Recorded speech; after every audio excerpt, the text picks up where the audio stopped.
com dois convidados muito especiais que trabalham com as artes, e é o Elisandro de Aquino e a Luciana Nabuco. Agradeço a vocês, em nome da SPID, por terem vindo aqui. A SPID é uma sociedade de psicanálise que já existe há muito tempo, né? Já são 70 anos de história, e é uma sociedade predominantemente branca, né? Plantada aqui na zona sul do Rio de Janeiro. Então, é muito oportuno a gente poder, num sábado de tarde, falar dessa consciência negra tão necessária, né, tanto aqui para a nossa sociedade, para os nossos colegas, os nossos pares, quanto também para as pessoas que podem nos assistir depois pelo YouTube, né? No ano passado, a comissão de formação organizou aqui um dia que foi muito potente, foi importante receber aqui psicanalistas que vieram falar de suas experiências. E esse ano, a Cíntia Azevedo e eu, Nifa Parreiras, em nome da Comissão de Divulgação e Publicação, estamos aqui para manter essa rotina e a gente não deixar de discutir essas questões associadas ao racismo, à discriminação, à invisibilidade, a cancelamento, que faz parte da cultura brasileira, infelizmente, né? Mas quanto mais eventos, encontros, debates a gente puder fazer e elucidar, a gente entende que está contribuindo para desenvolver uma empatia de escuta, uma empatia de acolhimento, né? Principalmente nós que somos profissionais da psicanálise, que lidamos com as dores, que lidamos com as incertezas, com as inseguranças. Então, agradecemos muito a vocês. Licença, Zumbi do Palmares, né? E então agora eu vou passar para a Cíntia para ela dar continuidade à apresentação. Um bom evento para todas, para todos que estão aqui na Speed, que estão na sala do Zoom e também pelo canal do YouTube. Muito obrigada. Boa tarde, todos e todas. Obrigada pela presença de vocês. Obrigada, Luciana. Obrigada, Elissandro, Ninfa. É um prazer estar aqui hoje com essas pessoas queridas para falar sobre artes, como é que eles foram atravessados. São pesquisadores, conhecem Itães, Oriquis e vão explicar para a gente o que que eles descobriram a esse respeito, né?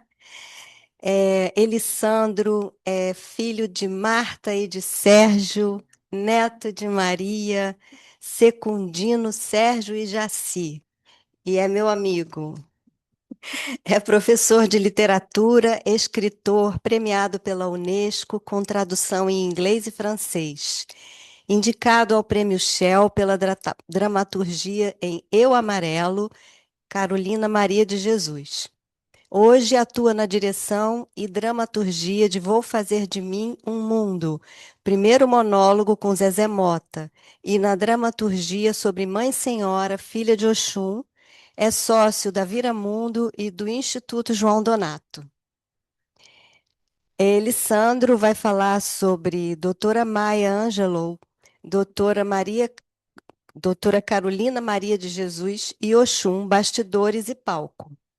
Elisandro vai reunir três projetos que têm em comum um fio condutor. Eu Amarelo, Carolina Maria de Jesus, Vou Fazer de Mim um Mundo, em 2025, inspirado no clássico Eu Sei Porque o Pássaro Canta na Gaiola, de Maya Angelou, e Orixá, Quando o Mito Veste o Corpo, a partir de Itãs.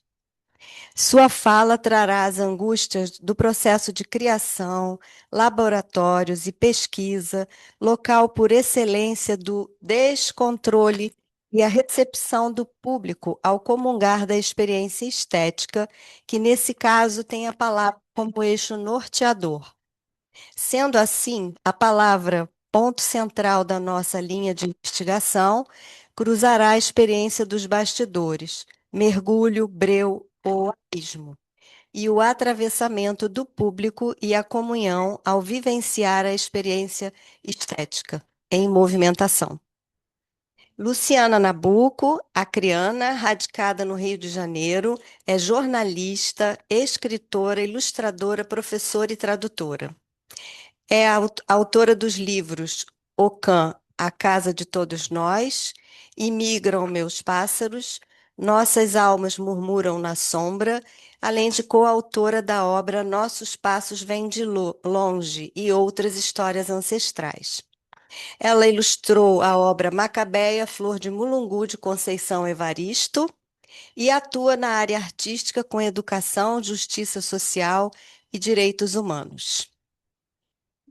Muito obrigada, vocês dois. Elisandro, 40 minutos, a palavra é sua. Bom, agradecer a mesa, agradecer a todos os presentes, agradecer o dia de hoje.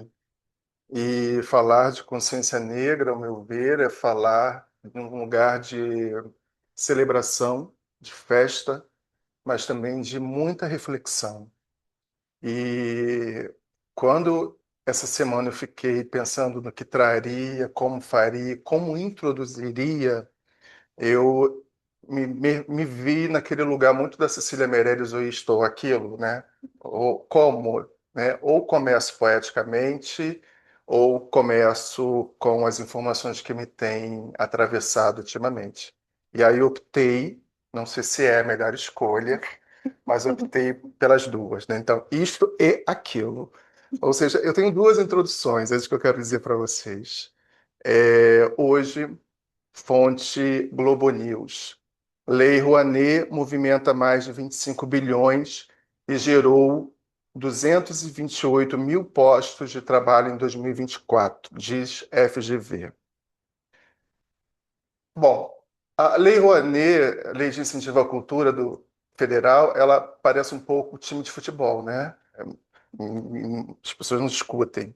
Eu vivo hoje de Lei Rouanet num projeto grande. A gente está em São Paulo, inclusive hoje, fazendo essa peça graças ao incentivo à lei federal. E aí eu fui ler o que as pessoas estavam comentando. E o Sandro Batista coloca uma frase que eu falei tem tudo a ver com o encontro de hoje, e eu faço a citação. Aspas, é difícil explicar a Lei Rouanet para quem ainda não assimilou a Lei Áurea. Essa é uma fala do Wagner Moura.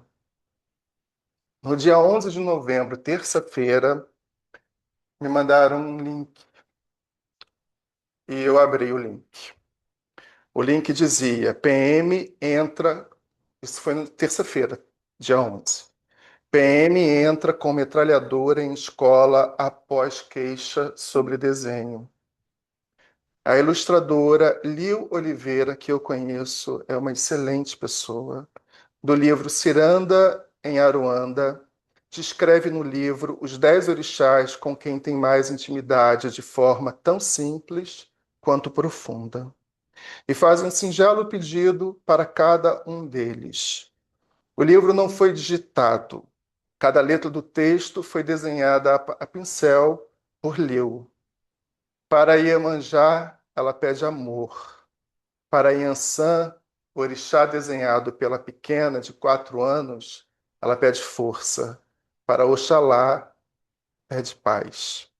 O livro ganhou o selo de altamente recomendável pela Fundação Nacional do Livro Infanto Juvenil e o selo informativo de qualidade da Cátedra Unesco de Literatura PUC-Rio.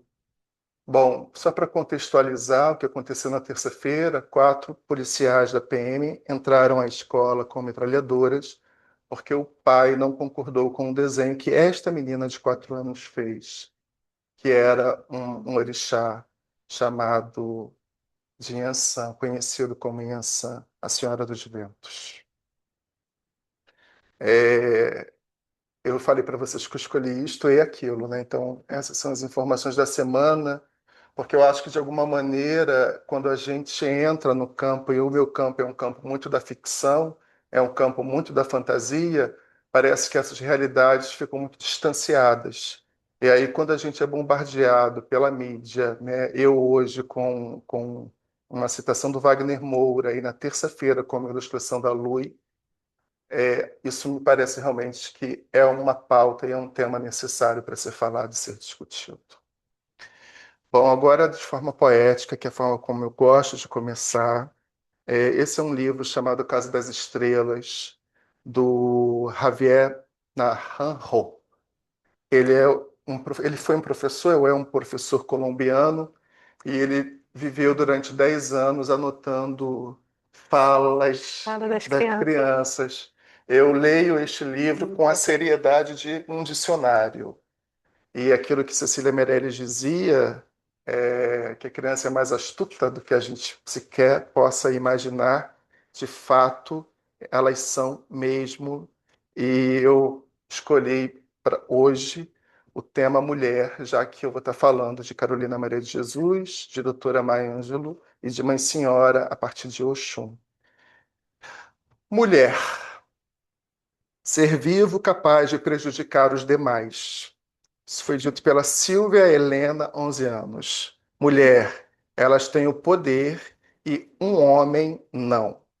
Hector Augusto, 10 anos. Mulher, um moço que tem muito cabelo. Juan Pablo, 8 anos.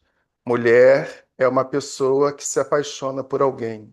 Nelson Fernês, 7 anos. Mulher, humano que não se pode consertar. Oscar, 11 anos. Mulher é muito boa para um homem. Jorge Humberto, 10 anos. Os homens se apaixonam por Sandra Patrícia, 11 anos. Mulher, esposa de um homem e de mais de um outro. 8 anos, Orland Have. Bom, eu quis introduzir essa fala dessas crianças, primeiro, pela leveza que elas trazem a qualquer ambiente e pela genialidade, como eu vejo a forma como elas conceituam as palavras que para a gente já estão tão viciadas, né? E o meu trabalho, no decorrer desses anos, desses 7 anos, que eu vou fazer um pouco de uma retrospectiva, ele beira um pouco nesse lugar mesmo da palavra como o meu lugar de denúncia e de fala sem que eu esteja presente, mas de determinadas coisas que me atravessam, que a partir então desse atravessamento eu me sinto na obrigação de contar. O primeiro projeto se chama Eu Amarelo, Carolina Maria de Jesus. Ele nasceu há 7 anos aproximadamente. A gente está rodando o Brasil há 7 anos com essa peça. E, na verdade, ele começou como uma forma muito minha de conversar com Carolina e do meu pedido de desculpas a ela. Isso porque eu não a conhecia, eu estudei literatura, sou professor de literatura, eu não estudei literatura, não estudei Carolina na sala de aula, na faculdade, e depois eu me tornei professor de literatura e, claro, também nunca levei Carolina em sala de aula. Quando eu descobri a Carolina e o poder dela, o poder da fala dela, o poder da escrita dela, eu me senti tão envergonhado, tão arrependido, e falei: eu preciso sanar, eu tenho um débito moral com Carolina, eu preciso sanar isso. E a partir daí, então, nasceu o desejo de fazer a peça contando a vida de Carolina. Carolina Maria de Jesus, hoje doutora Carolina Maria de Jesus, há uma coisa sobre ela que eu acho que tem muito a ver também, inclusive, com um discurso de como a retratam. Sim. Ela não é uma catadora de papel que se tornou uma escritora. Ela é uma escritora, uma artista que, pela vulnerabilidade da vida, catava papel. Quando a gente já coloca nesse lugar, já muda tudo de figura. E uma coisa que a mídia e que todos os discursos vão fazer é de colocar a Carolina como essa mulher catadora de papel, quando na verdade ela nunca o foi. A Carolina, ela é muito católica, mas a família dela também muito católico, família muito católica, mas em algum motivo, somos brasileiros, ela foi levada a uma mesa mediúnica kardecista, porque ela sentia muitas dores de cabeça.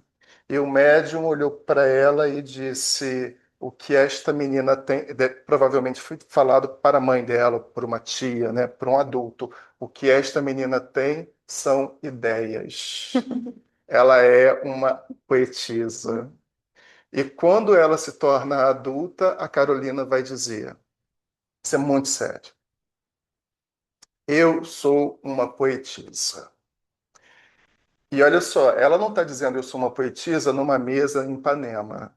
Ela está dizendo eu sou uma poetisa morando numa favela do Canindé, num local onde havia 180 barracos e uma única torneira para pegar água.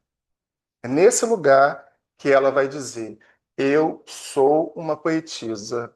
Os políticos sabem que eu sou uma poetisa e que o poeta enfrenta a morte quando vê o seu povo oprimido. Quer dizer, falar de Carolina de Jesus sempre me comove muito, porque a força que ela tinha diante da vida é uma coisa que eu olho e digo: como? Sabe, como? Que força é essa? De onde ela tirava tanto? E uma das coisas que ela fazia, morando nesse lugar, morando na favela do Canindé, ela era um ser totalmente exótico, ela ouvia música clássica, ela escrevia, ela lia absolutamente tudo. A Carolina foi letrada como eu hoje não sou, ela lia Luís de Camões. Eu nunca li Camões. É uma deficiência que eu tenho da minha formação. Ela lia todos os clássicos. E uma das coisas que ela fazia quando a ameaçavam, ela dizia: eu vou botar você no meu livro. E as pessoas achavam aquilo tudo muito exótico, porque como é que você vai falar eu vou botar você no meu livro se você vive num lugar onde as pessoas não leem ou onde quase todas são analfabetas? A Carolina ela só estudou 2 anos e, no entanto, ela se tornou uma própria biblioteca viva, porque dos papéis que ela recolhia da rua, ela selecionava os papéis que ela poderia escrever. Sobre isso, há cerca de 4.500 folhas que ainda não foram descobertas sobre Carolina. Ou seja, o que a gente está falando de Carolina ainda é só um resquício do que é essa mulher em nível de produção intelectual, em nível de pensamento e de fala. Acabaram de editar, de publicar um livro dela, que dizem que é maravilhoso, mas ainda há muita coisa sobre ela. E ela é um pouco renascentista, porque ela não só escrevia contos, mas ela escrevia diários, escrevia peças de teatro, escrevia literatura e cantava maravilhosamente bem. Moreira Salles tem, inclusive, quem tiver curiosidade, as cantigas de Carolina, ela cantando, que é uma coisa mais linda do mundo. Essa mulher, ela ascendeu, ela se tornou uma importante escritora, e a gente conta isso na peça. E a Clarice Lispector foi vê-la. A Clarice Lispector foi vê-la com uma outra autora, oh meu Deus, Nélida, a Nélida. As duas foram à livraria e a Carolina, quando viu Clarice Lispector, levou um susto e falou: mas você é escritora? E, claro, né, gente? E a Clarice Lispector diz: mas é você quem escreve a realidade. Quer dizer, ter uma validação de uma Clarice Lispector, gente, eu morreria naquela hora, entendeu? Eu não precisaria de absolutamente mais nada, mais nada. Ela se torna um grande fenômeno da literatura, é, e o mundo começa a ter interesse sobre Carolina. Ela, uma das vezes, foi hospedada, não seria a melhor palavra, mas ela ficou no Copacabana Palace.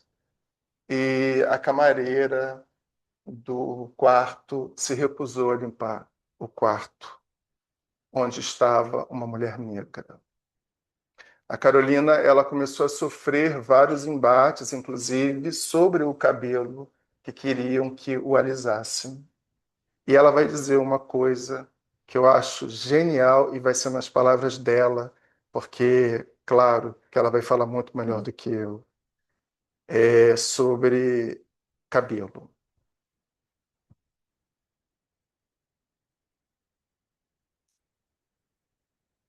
Eu adoro a minha pele negra e o meu cabelo rústico.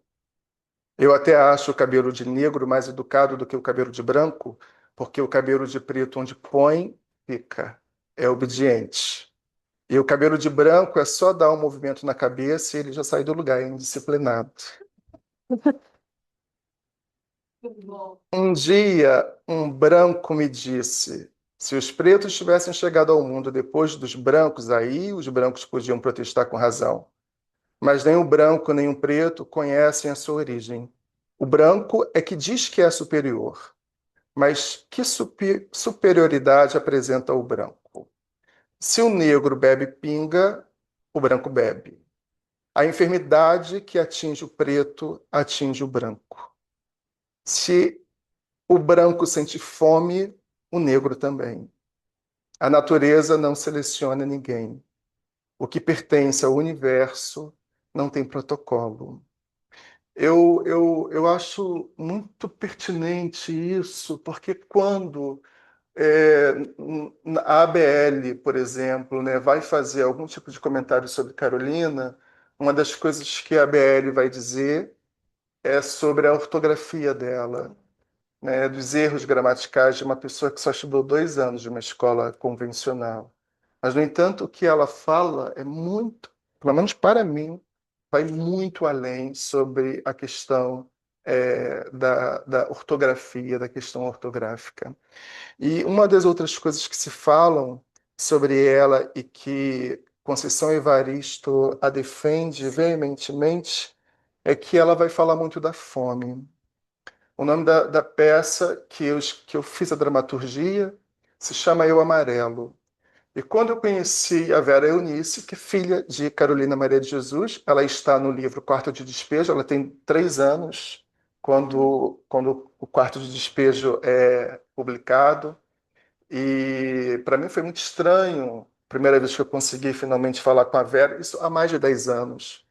Porque eu não sei se vocês se lembram da rã do Monteiro Lobato. Vocês se lembram da rãzinha do Monteiro Lobato? Eu me senti a própria rã, porque eu falei, gente, eu acho que eu cheirei o pó do peripim. Eu estou falando com uma pessoa que eu leio no livro e essa mulher está falando comigo. Como é que eu lido com isso, sabe? E uma das poucas perguntas que ela me fez foi: qual é o nome do projeto? E eu falei: Eu Amarelo. Ela falou: minha mãe detestava essa cor. Sabe, do tipo, já comecei muito mal. Mas eu sabia que Carolina não gostava de amarelo, porque todas as citações que Carolina faz sobre o amarelo no livro têm uma questão depreciativa. E há um fenômeno que aconteceu com Carolina, e por isso o nome Eu Amarelo, que é para mim uma das passagens mais lindas que eu já li na literatura. Porque assim, como descrever a fome, né? Primeiro quem já sentiu a fome, né? E depois como descrever a fome. E a Carolina, ela sente o efeito da fome no corpo. E ela entende que ela precisa comer alguma coisa, porque se ela não comer, ela vai desmaiar. Eu vou fazer um recorte aqui rapidinho, tá? A Vera, depois a gente conversava muito, a gente conversou muito, e ela me dizia assim: a minha mãe vomitava e era um vômito amarelo. Eu nunca entendi aquilo, porque eu sempre imagino que. Bom, eu da literatura, né, medicina, entendo tudo, né? Mas eu sempre achava que tinha que ser verde o vômito. Eu não entendi aquilo, assim. Minha mãe vomitava e era amarelo. Um dia eu estava em Salvador, era um bate-papo, e eu falei sobre isso. E aí são as sortes da vida, né? Quem estava na plateia me ouvindo, quer dizer, nos ouvindo, era uma pessoa que se identificou como médico. Ele levantou o dedinho, ele falou: Eu sou médico. Quando alguém vomita esta cor, é um sinal do próprio organismo de que não tem absolutamente mais nada. Acabou tudo. O vômito, então, é amarelo. E aí eu entendi por que que Carolina vomitava amarelo. E uma das experiências que ela vai ter também sobre o amarelo é nesse momento em que ela está com uma fome tamanha e que ela começa a ver todas as coisas se amarelando. E ela descreve isso. As folhas das árvores vão ficando amarelas, as nuvens vão ficando amarelas, as pessoas vão ficando amarelas, e ela come um pão. E aí entra uma questão também muito crucial e muito dúbia da Carolina, porque comprar um pão para ela era um recurso de luxo. Ela estava deixando de dar comida para o filho para comer aquele pão. E à medida que ela começa a comer, as cores voltam ao normal e ela começa a descrever. As folhas voltaram a ficar verdes, o céu voltou a ficar azul, a nuvem voltou a ficar cinza. Quer dizer, não tem como não falar desta mulher se a gente não falar da fome. E aí, IBGE, dados de 2024, no Brasil, 6.480.000 pessoas estão passando fome. Eu estou falando fome, é lugar de miséria. Pior para mim, tá? Do que este número, 6.480.000 pessoas brasileiros, ok? Brasileiros. Pior do que este número é o que vem depois, para mim. Diz: este é o menor nível em 20 anos. Então, eu acho que falar de Carolina nos dias de hoje é sim falar dessa fome, porque ainda há 6 milhões passando fome. E enquanto houver 6 milhões passando fome, Carolina é necessária, importante, vital. Agora, ela também abre para outras fomes. E ela abre também para outros vazios que eu considero muito existenciais. Quando a gente é, fez a peça no decorrer desses 6 anos, 7 anos rodando pelo Brasil, a gente teve muitos retornos de muitas pessoas. Desde pessoas que disseram: Ah, eu vivi isso. Ou de pessoas que disseram: Eu vou fazer as pazes com a minha irmã depois que eu ver essa peça. Sabe? As coisas mais estranhas chegaram até nós. Mas uma das coisas que, para mim, é, ainda continua muito latente é de que isso é real e ainda em 2025 estamos vivendo isso. E colocar também o eu amarelo em lugares como a ninfa iniciou, né? Em lugares como Ipanema, ou Leblon, ou em lugares institucionalizados como brancos, isso para a gente também é muito importante. A gente fez uma temporada na Caixa em fevereiro de São Paulo, e a fotografia dos cartazes eram muito interessantes porque era uma arte muito conceitual, muito bela, e de repente, ao lado, o cartaz do Eu Amarelo de uma mulher negra representando Carolina Maria de Jesus. Isso para mim é muito forte. Conquistar esse espaço, estar nesse lugar para mim era muito forte. Um espaço que sempre foi negado, uma literatura que nunca foi vista ou determinados temas que nunca quiseram abordar. Eu sinto de verdade que hoje a gente está vivendo um período de muita fecundidade, né? Me parece que os espaços culturais estão muito abertos a esses temas, e isso se deve muito também a quem hoje está ocupando as diretorias, porque também mudou a cor, né? Então, se muda a cor, também mudam os interesses. É, Carolina Maria de Jesus, eu falo com ela e eu a reverencio como um ser maior, como um antepassado meu a quem eu honro e dignifico. E tenho muito receio, sempre muito medo e eu diria até pavor, se eu de fato estou fazendo o trabalho bem feito. Porque eu estou contando a história de uma pessoa que viveu, que esteve aqui. Eu não posso trair isso. Eu não posso trair a confiança dela e a imagem dela.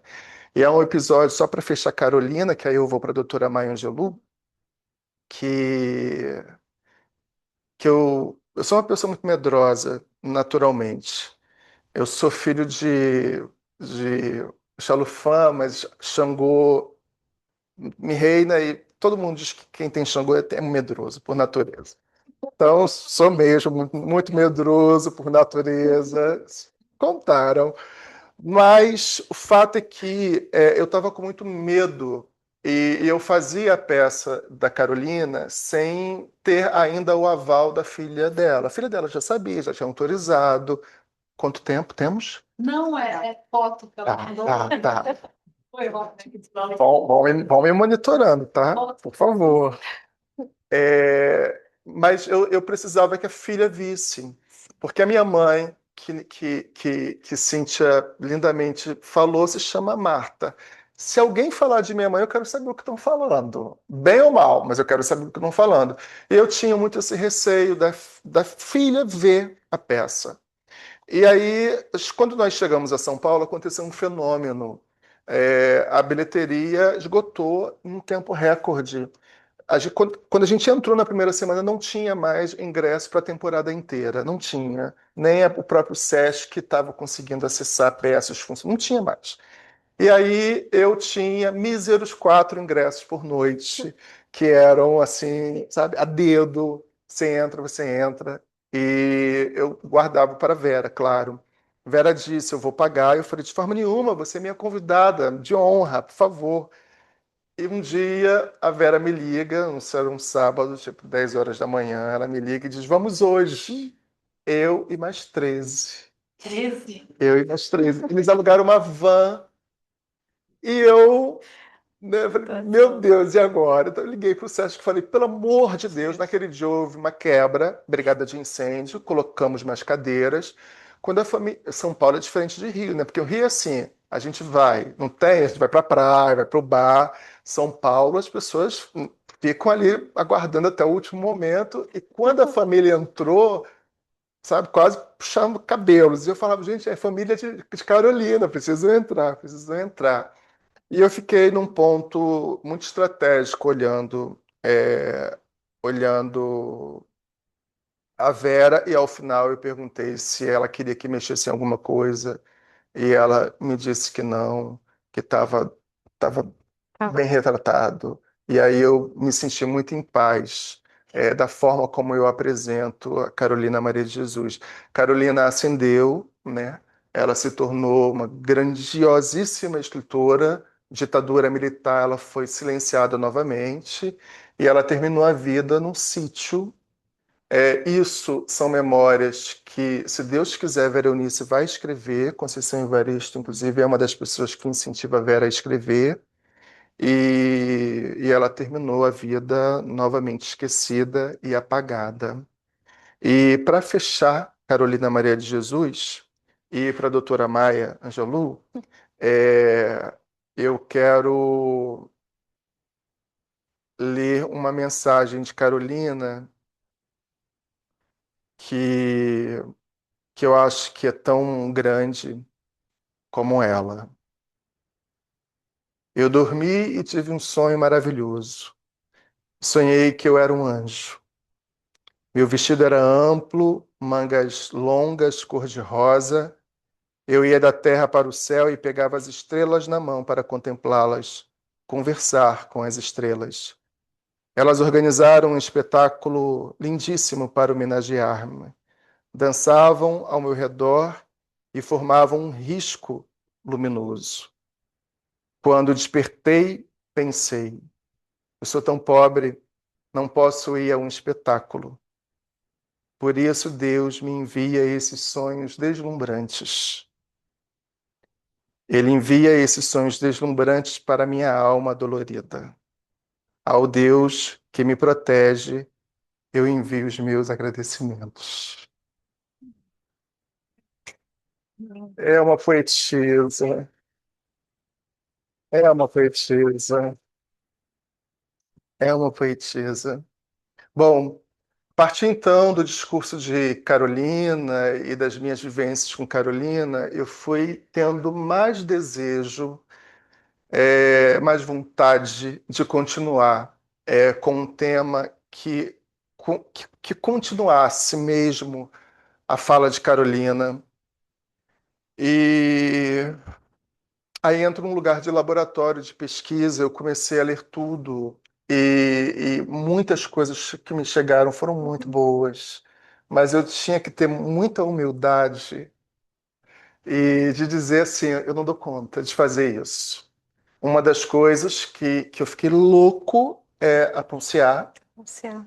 que hoje tem gente já fazendo, mas eu li a Ponciá e eu falei, eu não sei por onde começar. Eu não dou conta de Ponciá. E aí fui lendo outras coisas até que me chegou a doutora Maya Angelou em Eu Sei Porque o Pássaro Canta na Gaiola. E ali eu vi que eu podia fazer alguma coisa.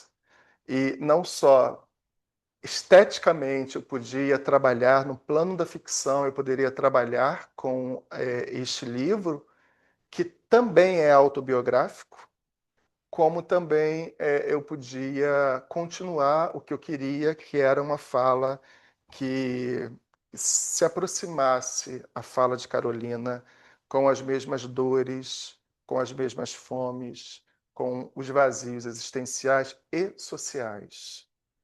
A doutora Maya Angelou também é uma mulher renascentista, poetisa, dramaturga, foi a primeira roteirista negra, mulher, em Hollywood. Eu não sei o que aquela mulher não fez, né? De tudo ela fez e misteriosamente tudo ela fez maravilhosamente bem, né? Ela não queria escrever as histórias dela, portanto, eu sei porque o pássaro canta na gaiola quase que não existiu. O editor insistiu muito para que ela o escrevesse e ele foi sábio, porque assim a última tentativa dele foi pegar o telefone, ligar para ela e ela dizer não, não vou escrever. E ele falou, aí entra a sabedoria do editor.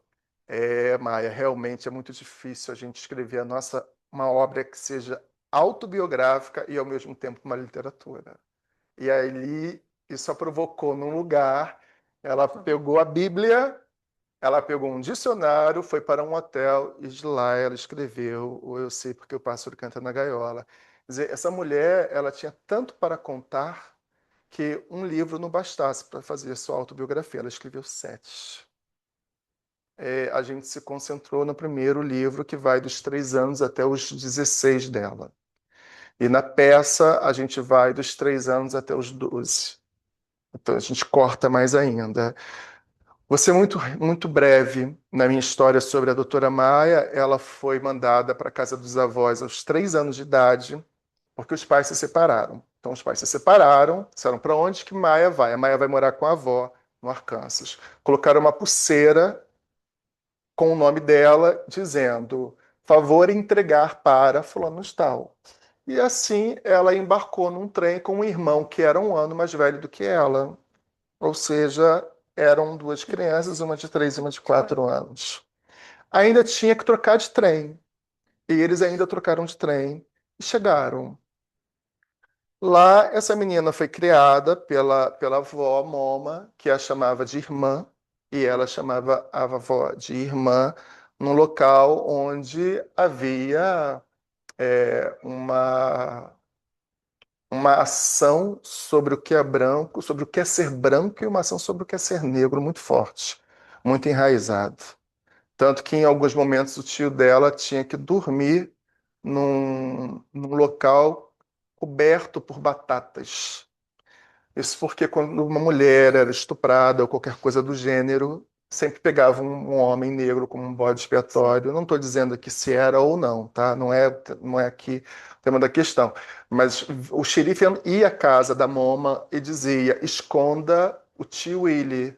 E ele era escondido então nesse local, que era praticamente um caixão, que depois jogavam várias batatas, isso porque ela tinha um mercado. E a Maia dormia naquela noite imaginando que o tio chorava e que as lágrimas iam nutrindo as batatas. Quer dizer, é uma pessoa também rodeada por poesias, né? Porque a poesia, eu acho que a forma do artista é de encontrar beleza onde a gente não vê, onde realmente é insuportável. E é tão insuportável que a gente cria beleza, a gente faz ficção daquilo. E num dado momento, o pai da Maia a pega, a leva de volta para a casa da mãe e ela vai morar então na cidade. Nessa cidade, ela mora, ela, o irmão, a mãe e o padrasto. Ela é violentada aos 7 anos de idade. Ela Quer dizer, ela sofreu várias violências, né? Essa foi uma das violências aos 7 anos de idade. E ela avisa quem a cometeu, que no caso foi o padrasto, e esse homem pega um dia de prisão. Ela, primeiro, que é exposta, ela vai para um juiz, ela precisa contar para o juiz o que aconteceu. Ele pega um dia de prisão, é libertado e é morto naquele dia. Uma criança de 7 anos de idade que se depara com essa realidade, ela entende que aquele homem morreu por causa dela. E o que ela entende na mentalidade de uma criança de 7 anos é que se eu matei aquele homem, eu sou capaz de matar qualquer pessoa. E ela se fecha para o mundo em silêncio. A única pessoa com a qual ela falava era com o irmão, porque ela dizia: eu amo tanto esse menino que eu sou incapaz, eu sei que eu sou incapaz de matá-lo. Então com você eu posso falar. Com o restante, ela se silenciava. A família aceitou um primeiro momento, o momento de silêncio, e em seguida vieram surras, entre outras coisas, e por último ela foi mandada de volta para casa da avó. Sabe aquela coisa assim, ah, você tá tão chato, vou te mandar de volta para casa da avó. E ela volta para casa da mama. E há um episódio sobre isso que eu acho fascinante, que me emociona muitíssimo. Ela chega à casa da avó, violentada por um homem e violentada pela família inteira, que não entende, não acolhe o silêncio daquela menina. A avó, Moma, começa a pentear os cabelos dela, os cabelos rústicos, né? Se a gente pensar em Carolina, se a gente for cruzar com Carolina, e diz: Irmã, você vai ser uma grande oradora. Isso é muito louco, né? A pessoa está em mudez, ela não está falando com ninguém. Em seguida, ela diz: você vai ser uma grande professora e você vai ensinar para o mundo. Então, minha gente, quando essa menina em silêncio, que recebe também uma profecia, assim como Carolina recebeu, de que você vai ser para o mundo, você vai ensinar para o mundo, ela começa a ler absolutamente tudo. Inclusive, ela diz que a primeira paixão dela foi Shakespeare. E ela não só lia, como ela decorava. A biblioteca da Escola Preta tinha cerca de 300 livros. Ela leu e decorou os 300 livros. Quando acabaram os livros da Escola Preta, ela começou, eu não sei como, a pegar os livros da Escola Branca e também a lê-los e a decorá-los. Ela um dia foi levar compras, a avó dela tinha um mercado, um dia ela foi levar compras para uma senhora.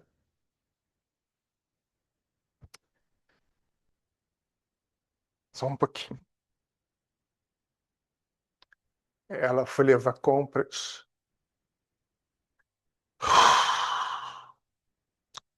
Chamada Bertra, senhora Bertra. A senhora Berta era uma aristocrata de Arkansas e ela diz então para a Maia que você lê muito, né? E aí ela retira um livro, lê um poema para a Maia e diz para ela: você precisa não só ler, você precisa falar o que você está lendo. E a partir daí, então, essa senhora a encoraja a ela pôr para o mundo o que ela tinha a dizer, porque ela tinha aprendido tudo sobre o mundo. Esse lugar de silêncio para ela foi um lugar de experiências e ela relata, inclusive, como os sonhos chegavam a ela. Os sonhos chegavam a ela como pedras que eram arremessadas, até que ela conseguia chegar num lugar de silêncio absoluto. Ela foi uma iniciada, na minha opinião, e ela foi uma iniciada como aquilo que Clarice Lispector vai dizer, iniciada na dor. e de uma pessoa que se confronta e se encoraja a continuar a viver a dor. E aí eu trouxe um fragmento dela, uma palavra de doutora Maya Angelou, que eu acho belíssimo. Há uma canção afro-americana do século XIX que diz: quando parecer que o sol não brilhará mais, Deus ponha um arco-íris nas nuvens. Imagine, eu tive muitos arco-íris. Essa mulher, ela foi amiga quando ela. Desculpe, ela foi amiga quando ela se tornou adulta das maiores personalidades do mundo, né? Ela foi amiga do Luther King, ela foi amiga do Malcolm X. Eu tive muitos arco-íris e uma das coisas que faço quando entro no palco, quando vou traduzir, quando vou ministrar minhas aulas, quando vou dirigir um filme, eu trago todos que já foram gentis comigo. Todos. Preto, branco, asiático, hispânico nativo, americano, gay, heterossexual, todo mundo, venha comigo agora. Eu estou indo para o palco. Veja, eu sinto que nunca estou sozinha. Eu tenho um arco-íris nas minhas nuvens e a coisa a se fazer, me parece, é preparar a si mesma para que eu possa ser um arco-íris nas nuvens de alguém. Esta é a doutora Maya Angelou. É, a gente, a gente tem os direitos autorais até o dia 30 de novembro para a peça. E é a Zezé Mota quem está fazendo essa peça. E se não tivesse Zezé Mota, não teria mais ninguém para fazer. A gente tem aí um vácuo de quase 30 anos depois da Zezé, em termos de mulheres nesta idade, né? E ela era a pessoa, só que ela não queria fazer. Ela fugiu muito, ela disse muitos nãos para mim. E finalmente, quando ela entendeu a importância dessa obra. Primeiro, todo o laboratório foi muito difícil. Ela fazia o laboratório, a gente dava, né, leituras, e ela olhava para mim e ela dizia: tá vendo alguma coisa comigo? E eu dizia: não, Zezé, é difícil mesmo, é muito pesado. A cena da violência é uma das coisas mais atrozes que existe. E aí, quando eu comecei a fazer os laboratórios na casa da Zezé, éramos só eu e ela, eu comecei a entender por que que a Zezé estava tendo tanta dificuldade em fazer. Isso já está aberto, ela já falou sobre isso, por isso que eu estou comentando isso com vocês aqui agora. A mãe dela era costureira, de alta costura, mãe da Zezé. E a Zezé, então, quando vestia as roupas das mulheres brancas, ela se sentia linda. Mas ela se sentia linda com as roupas das mulheres brancas, não com as roupas dela. A peça começa. O vestido era de tafetá lilás. É a mesma história. Eu não sabia, eu não fazia ideia que de repente, a Zezé estava se confrontando com a própria história que estava sendo narrada. Quer dizer, o que é ficção e o que é realidade, essa grande temática, né, que a gente vive aqui se perguntando. Eu sei que eu estou a serviço da ficção, mas sendo o tempo inteiro afetado pela realidade, que para mim é insuportável mesmo, eu não dou conta. E, e aí, de repente, eis que eu leio que a Zezé fala de todos os abusos que ela teve aos 81 anos de idade. Então, assim, o quanto foi importante esse trabalho da doutora Maya Angelou para a Zezé se reconectar com a própria história dela e, e jogar isso mesmo para o mundo, para que a gente realmente fique mais atento com esses temas que são muito importantes. E vocês que clinicam, que estão na casa de todas as pessoas, sabem o quanto isso, infelizmente, ainda é uma realidade muito recorrente. Para fechar, doutora Maia, e ir para o Oxum, quanto tempo eu tenho? Eu já estarei? Não, mas tem que continuar. Eu já estourei mesmo, jura? Sim. Gente, eu nem senti. Eu tenho 5 minutos? Não, não. Eu estourei 5 minutos. Gente. Mas o Oxum vai. Mas a gente está A gente está embevecido. Ai, gente. Fica. A peça está no CCBB de São Paulo. Tá no CCBB de São Paulo. Já teve no Rio, a gente. Não sei, vamos ver, vamos ver, vamos ver. Eu quero muito. Ano que vem, eu quero muito. Ela tá fazendo lindamente e a Zezé é essa atriz que eu uma vez, bastidores, eu falei nunca mais eu vou trabalhar com uma atriz visceral, emotiva. Eu quero atrizes técnicas. Aí fui para Zezé, que é poço de emoção, sabe? Um poço, e ela entra sangrando mesmo e sai sangrando toda noite, toda noite. É preciso muita coragem. Eu não sei como eles aguentam. Teve um momento no laboratório que ela estava sofrendo tanto que eu disse: paro ou continuo? Eu tinha que continuar. Eu não podia parar, eu não podia interromper, porque eu sabia que isso fazia parte do processo dela, mas é esse nível de entrega. E para finalizar, então, um dia eu estava na casa de Zezé e contei uma história. A doutora Maia estava numa dessas passeatas, né, em direitos humanos, e ela, de repente, os cavalos começam a vir e ela, linha de frente, de mão dada com o filho. Uhum. O filho olha para a mãe e diz: Mãe, e ela olha para o filho e diz: Deus. Vai e segue, marcha. Ela não só não é invadida por um cavalo, como ela ainda depois tira um grampo do cabelo dela, ainda espeta o cavalo ainda cai. Quando eu, quando eu contei essa história para a Zezé abriu a boca e eu falei, gente, tem alguma coisa da história dela que é igual. Ela viveu a mesma história. Ditadura, ela foi presa, Zezé. E numa dessas loucuras da vida, ela também estava na frente e ela vê o cavalo vindo e ela fala: Eu vou morrer agora. E o cavalo com a pata faz isso e desmonta. E ela segue. Então, são tantos atravessamentos que a gente olha e diz: Meu Deus, como não acreditar na potência dessa linguagem? E uma das coisas, eu acho que eu vou deixar o Xum. Não, Vou pode. deixar o Xum, mas só para você, para você. Ah, Mas só. Eu falei que eu ia deixar o tem mãe Xum, senhora.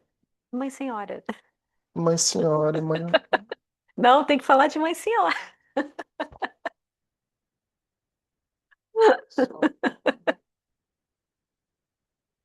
Ia falar alguma coisa de Zezé.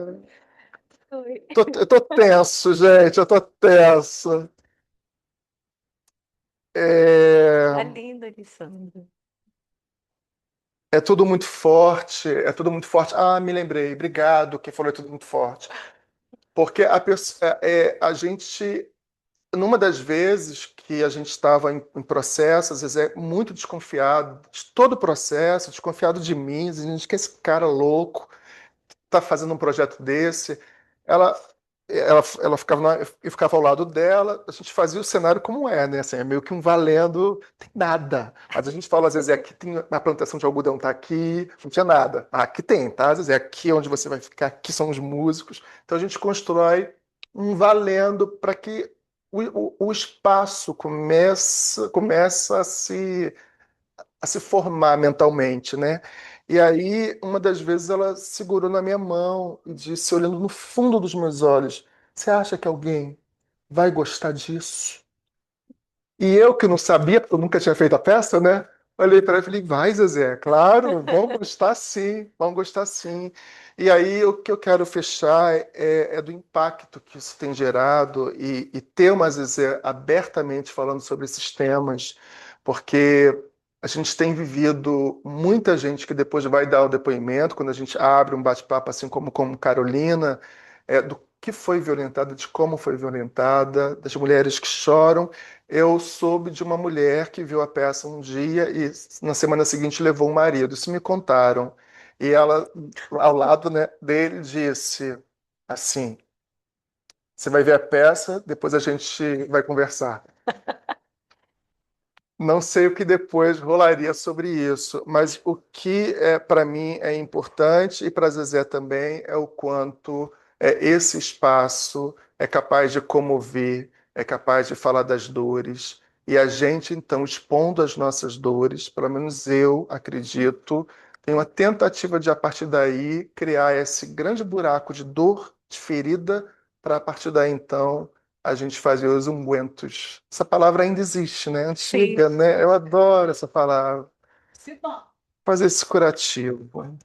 Eu vou encerrar por conta do tema, por conta do tempo, e dizer para vocês que, para mim, é uma alegria, embora seja forte, sejam temas difíceis. Mas é, para mim, importante trazer. Eu sempre falo isso, eu não levo isso com a alegria de determinadas falas, mas eu acho que são falas que são importantes de estarem no espaço, de estarem nos lugares. Agradeço muito por passar a fala aqui para minha amiga.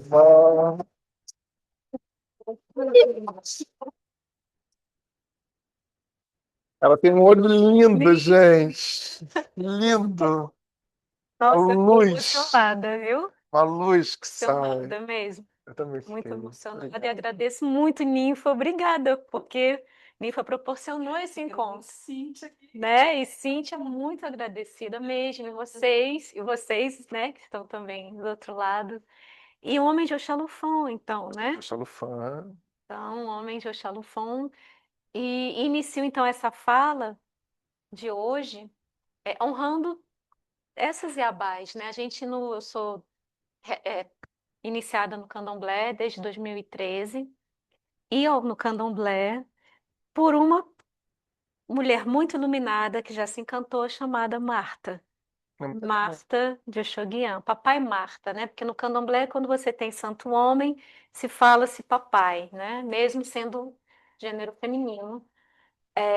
Então era Papai Marta, porque ela era de Oxoguian, que é a de- teríamos assim dentro desse panteão dos orixás, né?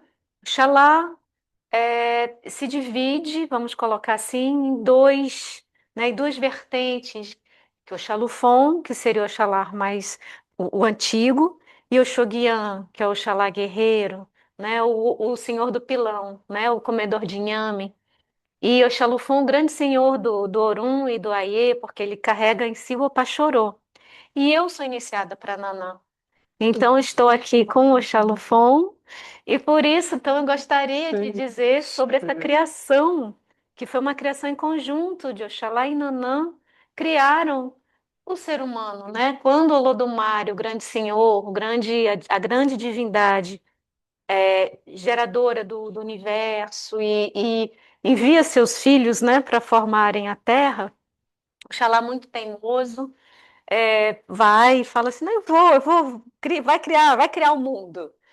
Só que aí ele não propicia Exu. Ele não propicia Exu. Ele não faz o ebó de Exu. E aí Exu me embebeda com vinho de palma, Oxalá bebe, e aí adormece. E Odudua completa parte da criação dos mares, dos animais, as plantas, né? E aí Oxalá fala, e agora, o que sobrou para mim?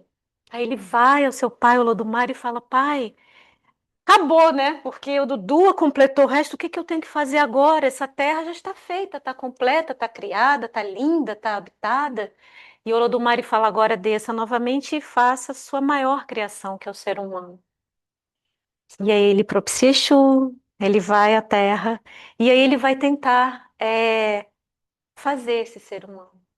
Tenta com a madeira, é muito duro, não consegue. Ele tenta com a rocha, com a pedra, o ser humano também muito rígido. E ele quase está desistindo. Ele chega perto de uma lagoa, de um pântano, aquele lugar quieto e cheio de vida, cheio de morte, cheio de vida, cheio de morte. E emerge então uma figura feminina, uma grande Vodun antiga, e pergunta: o que que você precisa? Eu preciso criar o ser humano, mas eu não tenho material para criar o ser humano. Ela então submerge e emerge com a sua matéria, que é a lama, matéria da mulher. E ela entrega ao Xalufon, entrega e fala: agora você pode criar o ser humano, vamos criar juntos. E ambos começam a moldar homens e mulheres, e ele, com o seu ofó, o sopro divino, sopra, e então cria-se a vida. E é lindo porque esse princípio masculino e feminino estão juntos nessa cosmogonia da criação do ser humano. Então, são dois criadores, então muito me honra estar aqui junto com você hoje e propiciando as Legal. Iabás, as mulheres, falar um pouco dessa fonte geradora de vida. E uma das coisas que Elisandra falou hoje nossa, que bom, quando você fala de Carolina Maria de Jesus, que você fala o seguinte: Carolina não era uma catadora que se tornou escritora. Ela era uma escritora que, pela sua vulnerabilidade social, estava como catadora.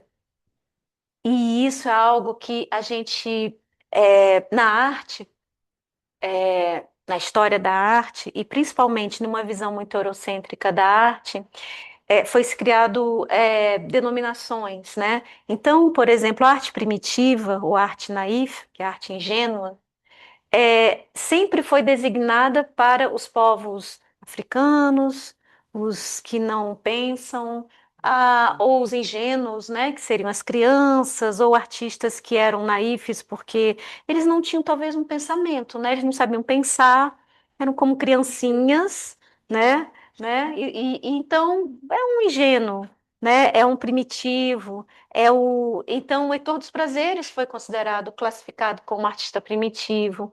Naif, Djanira, outra grande artista como Sim, é Todos os Prazeres, Maria Auxiliadora, né, que foi uma mineira também, que falece em São Paulo de câncer.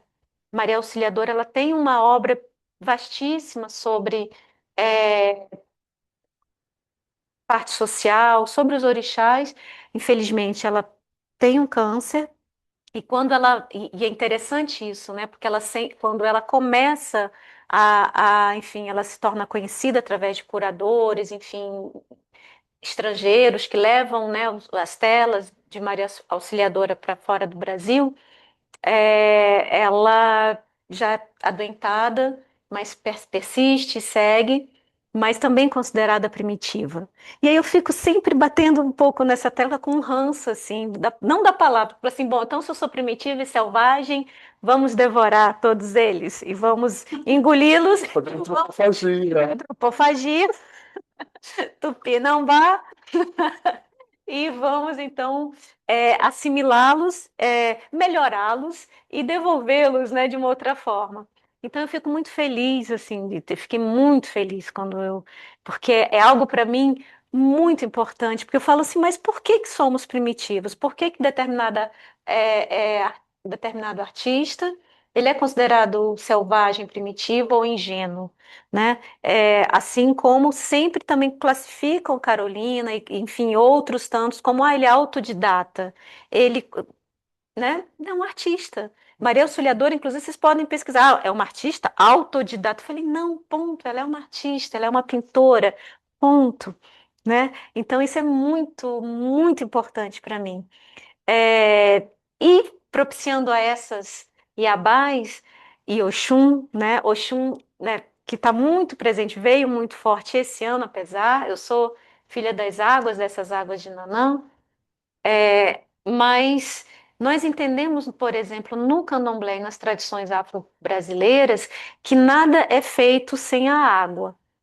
A água é o nosso primeiro elemento, é o elemento gestacional do ser humano, aonde nós, dentro dessa imensa cabaça da criação humana, nós somos formados. São as águas da memória das nossas mães, né? Então, através das nossas mães, das nossas avós, das nossas bisavós, elas vão passando e transmitindo o seu legado, as suas memórias, as suas águas. E é interessante porque a gente antigamente falava, quando era o tempo do nascimento, né, tempo de deitar as águas, né, quando a bolsa estoura, é tempo de deitar as águas. E é interessante que quando nós vamos nascer, esse deitar as águas para o mundo, aí onde essa bolsa, né, do nosso líquido amniótico de nossas mães, ela é estourada, vazada, esse deitar as águas, ele nós deitamos e nós honramos outra figura feminina que é a Terra, que é a Onilé. É uma outra divindade que é a grande Mãe Terra.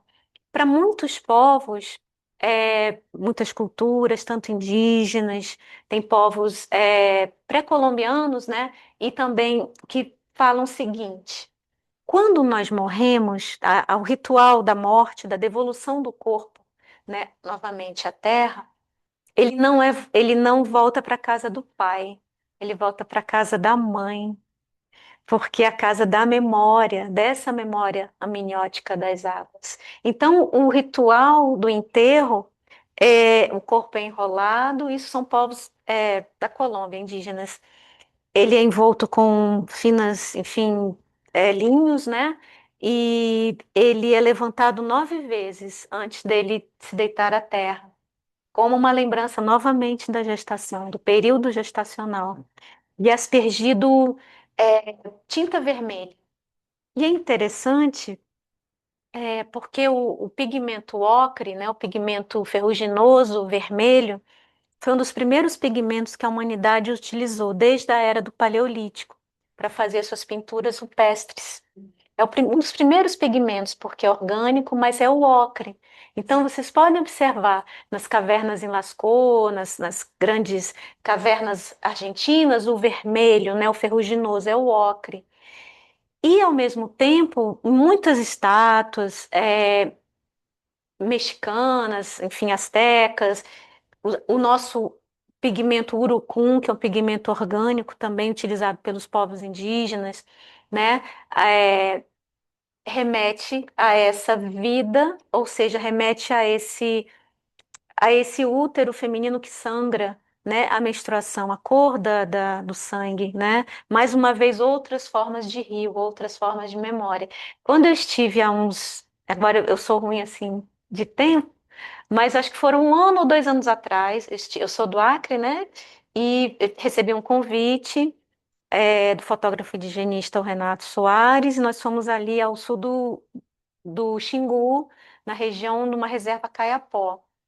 E lá eu fiquei mais ou menos umas 2 semanas e meia e tive contato, né, com as mulheres, homens e crianças da tribo Aúcre, que fica numa reserva bem isolada, uma reserva do Xingu, mas é da parte do Pará, do sul do Pará. E aí, o urucum, né, assim como o genipapo, que também é um material orgânico e é escuro, é preto, né, são dois pigmentos importantíssimos e ritualísticos também.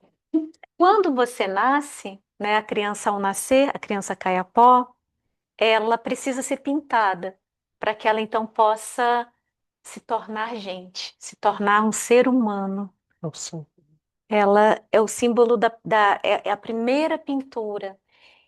E uma coisa que eu sempre também falo é que esse olhar eurocêntrico, quando chega, por exemplo, nas Américas com a invasão, né, em 1500, a partir da nossa colonização, os povos, né, os colonizadores portugueses, né, que, enfim, eles acreditavam que aqueles povos indígenas aqui eram primitivos, bárbaros e ágrafos, ou seja, eles não tinham escrita, eles não deixavam memória, porque eles não escreviam. Porém, a pintura é um escrito de memória. O grafismo que é realizado pelas populações indígenas, os grafismos caiapós, enfim, todos eles contam uma história. E teve um momento que eu estava com as mulheres, enfim, elas estavam se pintando, é um momento muito lindo, porque eu me conectei com elas através da pintura. Eu pinto, eu sou artista, né? E eu não falo o mebegocré, que é a língua caiapó, mas eu tinha uma professora, Maria, que era tradutora, mas aí eu estava de repente lá com aquelas mulheres, e aí eu falei, e agora, né? E aí eu e perguntei à cacica, vi a cacica, se eu podia filmar com meu celularzinho, fazer algumas imagens, elas concordaram.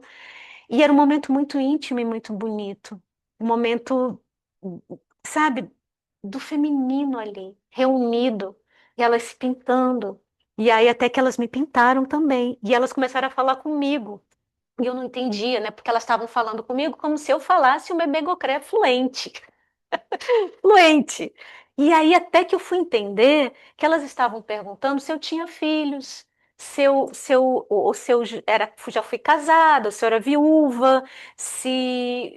Por quê? Porque elas queriam fazer a identificação da minha história através dos grafismos. E aí, porque é um escrito. Então, pelo grafismo, você sabe se a mulher é solteira, se ela é viúva, se ela é casada, quantos filhos ela tem. Aí eu falei, não, eu tenho três filhos. E foi a partir daí que elas começaram a pintar o meu rosto conforme a minha história.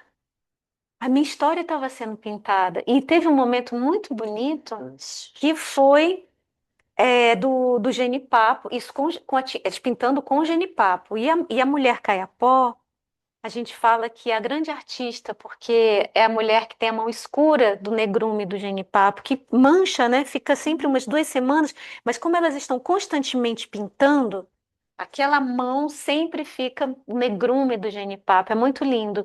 E a parte mais detalhada elas tiram eu fui com elas em uma outra floresta para poder retirar algumas raízes e uma raiz que é de uma palmeira que elas vão tirando e aquela raiz, aquela lasca daquela palmeira que elas cortam bem fininho, que vira como se fosse né, um estilete, um pincel da onde elas vão fazendo né, toda a grafia caiapó.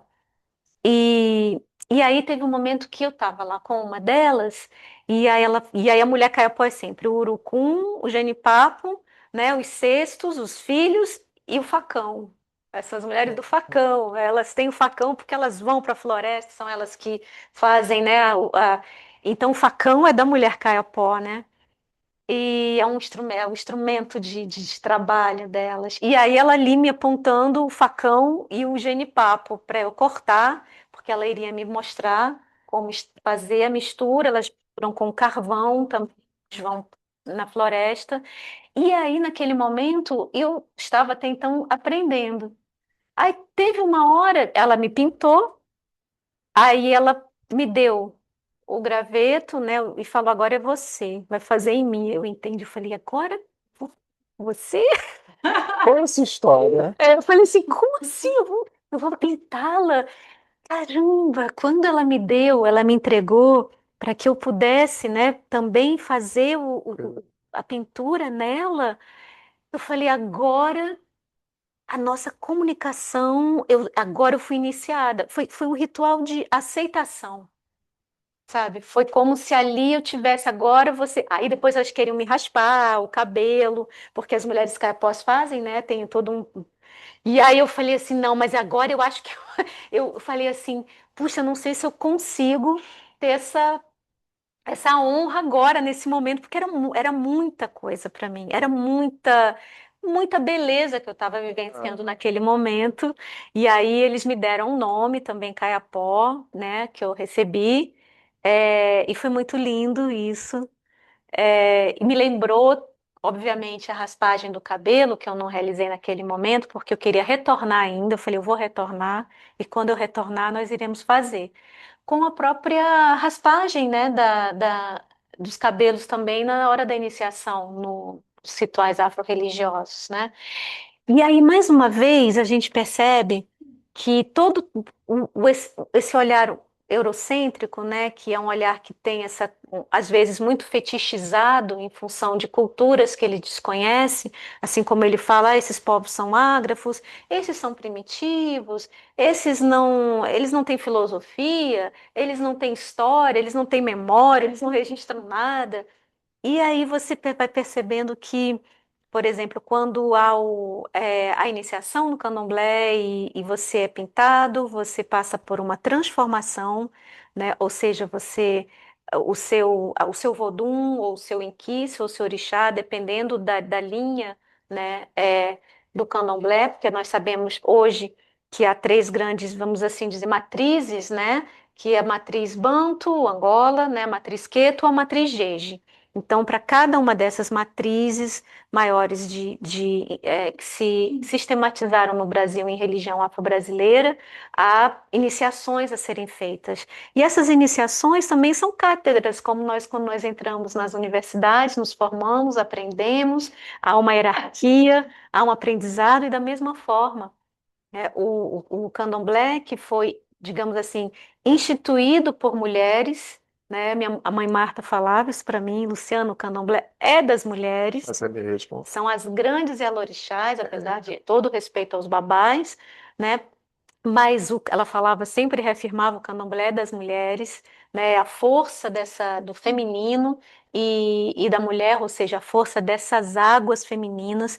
E ela falava assim para mim: eu acredito que os nossos ancestrais, né, que vieram nesses navios tumbeiros, com esse nome tão carregado de dor, a tumba, né, os tumbeiros, eles vieram através, né, da nossa ancestralidade, através de Iemanjá, Iolocum, Olocum. Então, Iemanjá foi carregando, né, esse mar mais uma vez, essas águas de memória que foram trazendo e chegam até as Américas.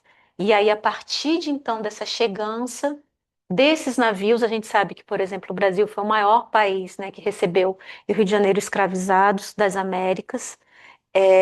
Muitos morreram durante a travessia, né, e algumas corvetas e naus que tinham nomes como Feliz Destino. Feliz Destino era um dos nomes dos navios tumbeiros, né? Cada um tinha um nome. Então, ao chegar aqui, né, passavam por aquele primeiro impacto e chegada e destituídos e eu fico sempre me perguntando, né, é, como é que retiram de você a sua memória? Não retiram. A sua memória nunca é retirada, porque ela já está ancorada nessas águas que vieram da sua mãe, da sua avó, da sua bisavó, ela está ali. Então ela é impossível, sabe, de haver um apagamento disso. Quando eu estive no Benin com a mãe Marta, que eu realizei um documentário chamado Mãos Feitas de Fé, que é um documentário que eu registrei na nossa casa de Candomblé, que fica na Baixada Fluminense, São João do Meriti. E nós fomos ao Benin para apresentar o documentário.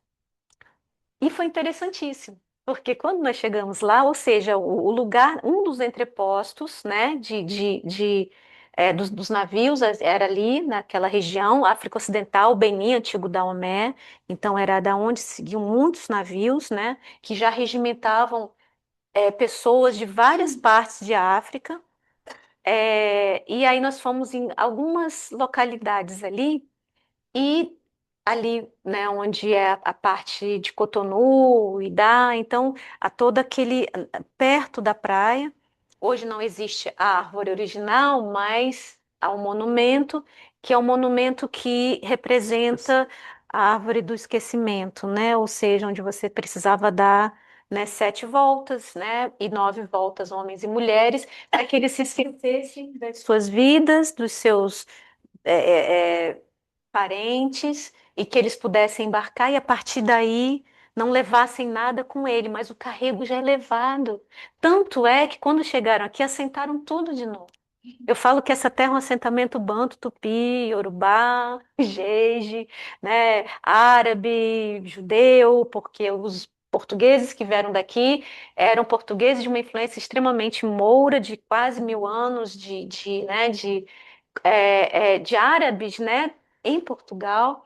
Então tá tudo aqui misturado, eles vieram, mas essa gente não foi apagada, essa memória não foi apagada. Essa memória, ela se reconfigura, né? Nós estamos vivendo agora em Madureira Flup, homenageando Dona Conceição Evaristo, com ideias para reencantar o mundo, e o Império Serrano veio também com Dona Conceição Evaristo, ou seja, o tema de Ponciá, né, o Renato Esteves, Carnavalesco do Império, ele traz Ponciá, ele pega de uma forma muito bela, muito literária, os personagens de Conceição Evaristo, e ele faz uma homenagem à Conceição dentro desse universo belo e de um realismo fantástico. Então, o tema do Império Serrano para o ano que vem é Ponciá, Evaristo, Flor do Mulungu. Nossa. É o tema. E aí, quando o Renato me convida para eu realizar a arte da logo do enredo, que é essa daqui, que eu estou vestida, né? Camisa do Pé de Serrano. Vai Resende Madureira para 2026.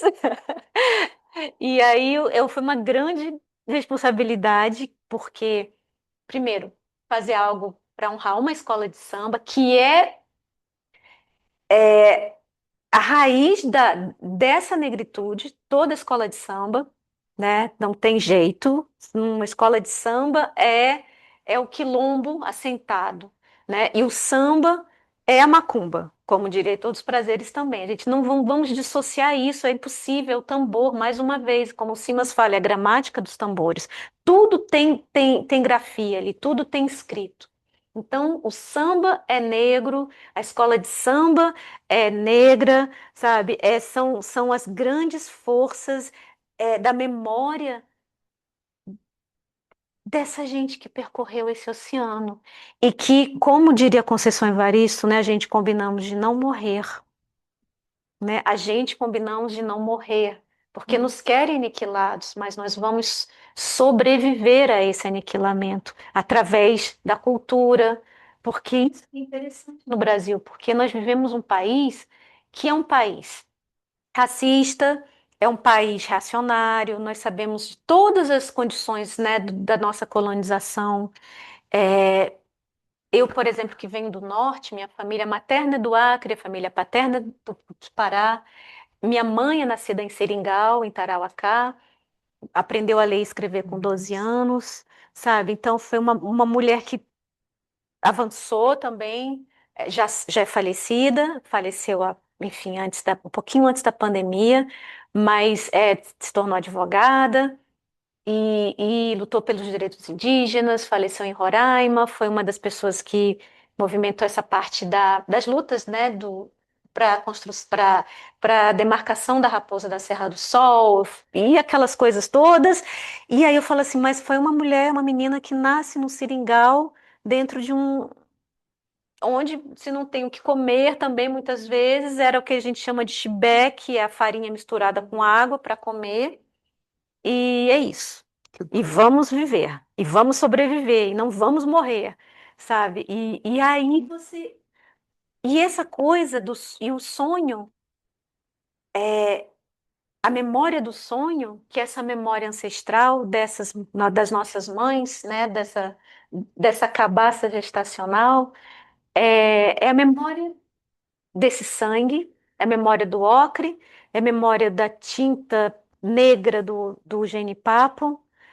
É, e é tudo isso, e isso é muito sofisticado, sabe?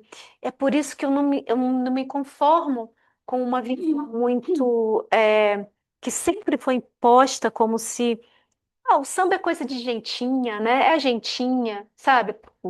E mãe Marta falava, por quê? Porque é coisa de gente preta, coisa de gente pobre, coisa que não, né? Então é o samba, é o famoso samba, né? Madame não quer.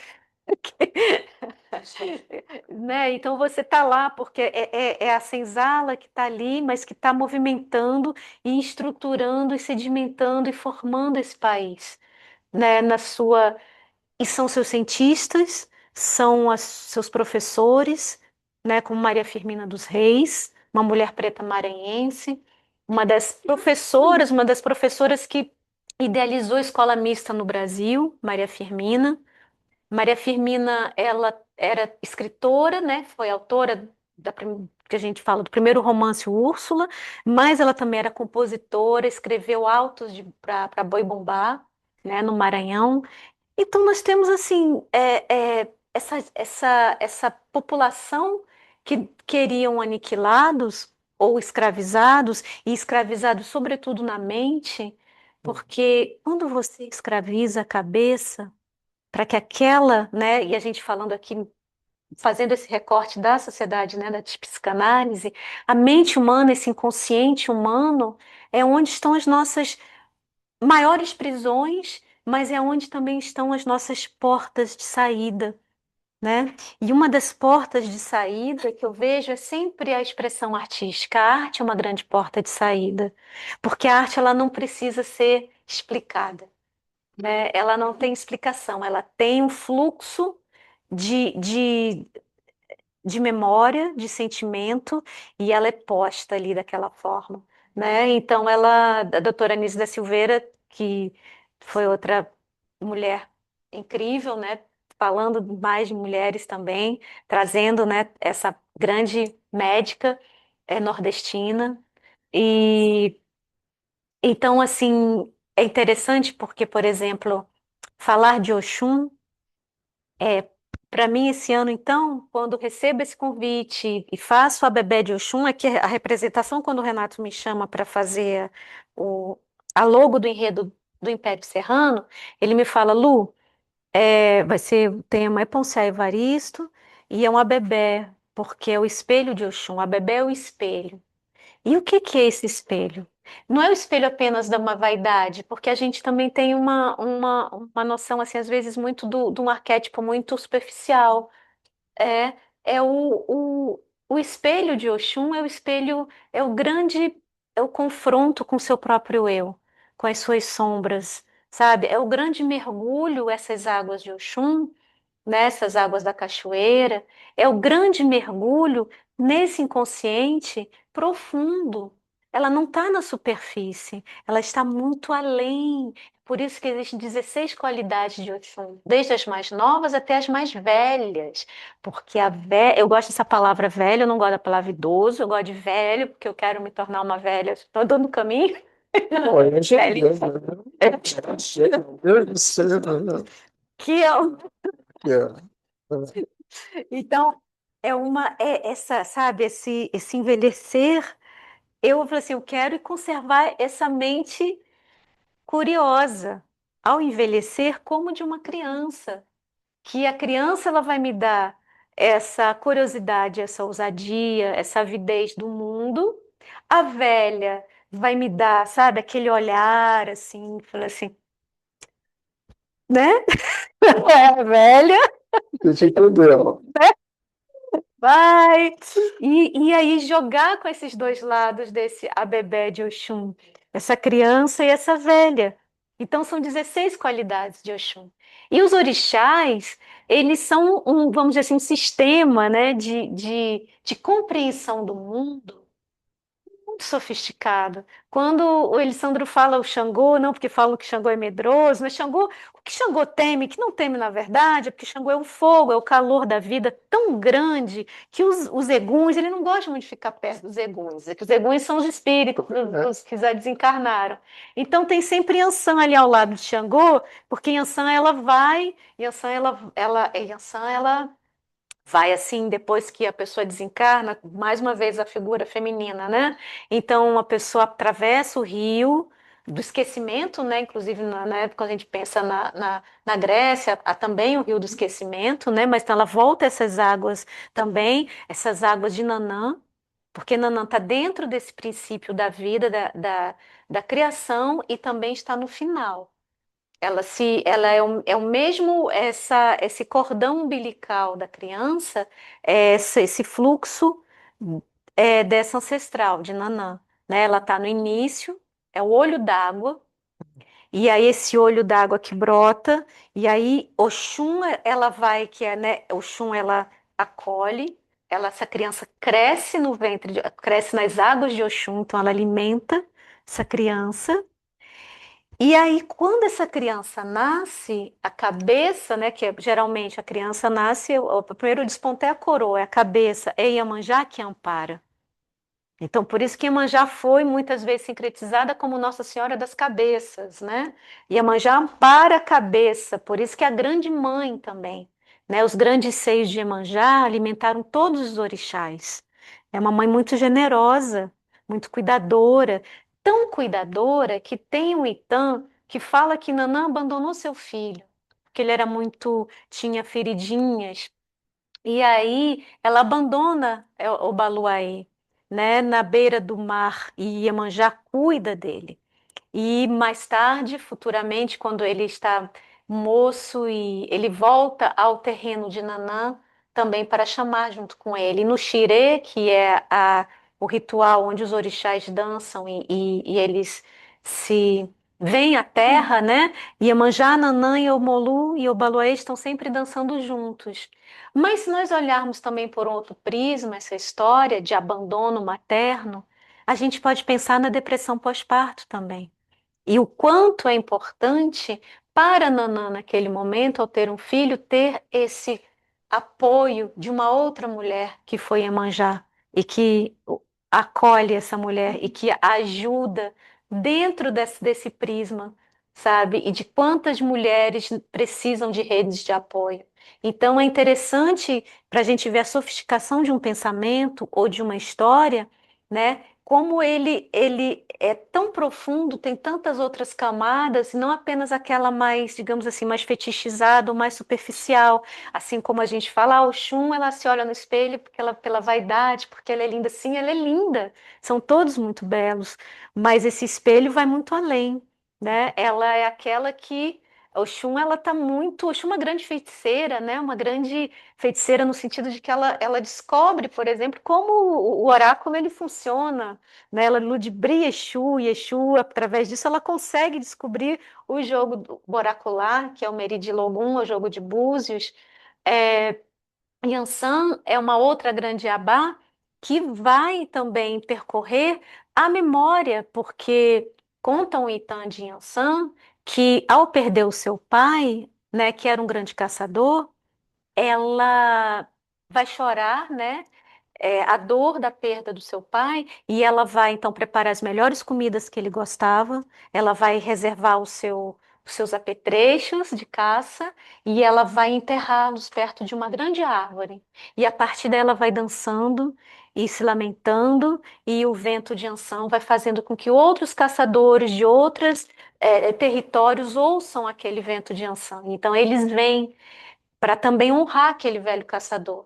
E a partir daí estava cumprido o primeiro ritual do Axexê, que é o ritual da despedida, né? E quando nós, seres humanos, nós enterramos os nossos mortos, nós estamos pela primeira vez realizando um símbolo ao dizer que aquele ancestral nunca será esquecido, porque nós iremos honrar, nós iremos devolver o seu corpo, nós iremos chorar por ele, mas nós iremos também nos alegrar e comer e beber, porque nós estamos vivos e nós precisamos também nos alimentar, e ele está vivo em nós. É muito interessante isso. Então, toda a sistematização, as histórias, os itãs, eles são é uma grande filosofia, sabe? Então, não são representações de povos primitivos, nem de povos bárbaros, nem de povos ágrafos ou que não sabiam, ou acéfalos que não sabiam pensar.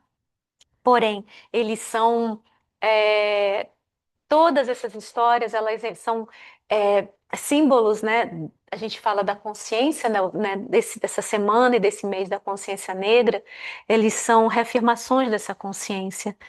Ou seja, aquela árvore que nos colocaram, né, para esquecer, essa árvore nós a vencemos, né? Nós a integramos essa memória, essa consciência de dentro de nós. E Oxum tem tanto nesse livro aqui. Sim, Seu livro tá e bem. sobre essas histórias. Sim, esse aqui, é o Nossos Passos Vêm de Longe, é o mais recente.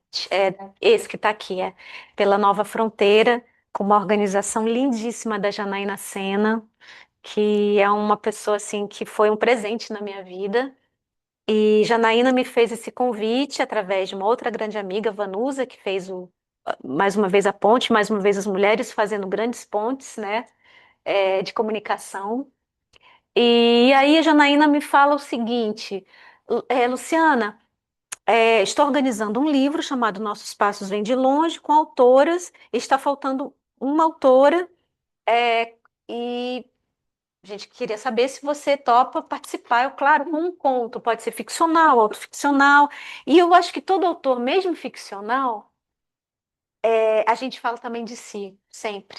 Então, aqui tem, nessa história minha, chamada Querência, tem um pouco da minha relação com a minha mãe, que nem sempre é uma relação muito fácil, mas que, mais uma vez, através da arte, sabe, colocando os ungüentos, né? E Aí, ó, Gilberto. pondo os ungüentos. Então, esse livro, aí quando e a Janaína, ela falou assim, mas você também pinta, né? Você ilustra, então a gente quer uma capa do livro. Aí eu fiz a capa, quer dizer, a capa já, ela era uma pintura que já existia.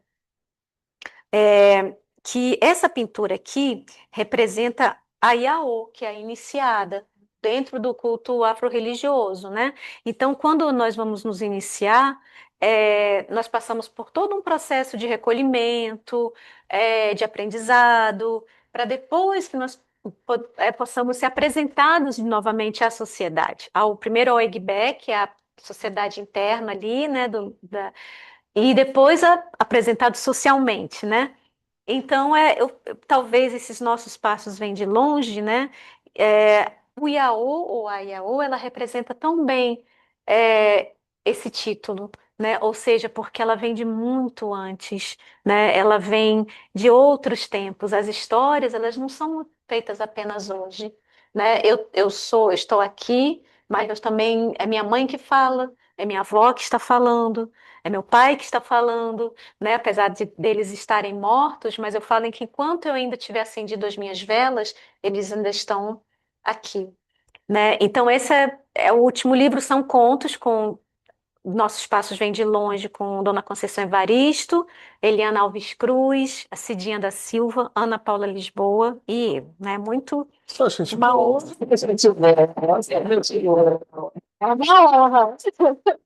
E aí acabei fazendo também uma ilustração para cada conto, né? A Janaína pediu, falou assim, vamos fazer o seguinte também, vamos ilustrar cada conto, né? E aí o de Dona Conceição, Nossos Passos Vêm de Longe,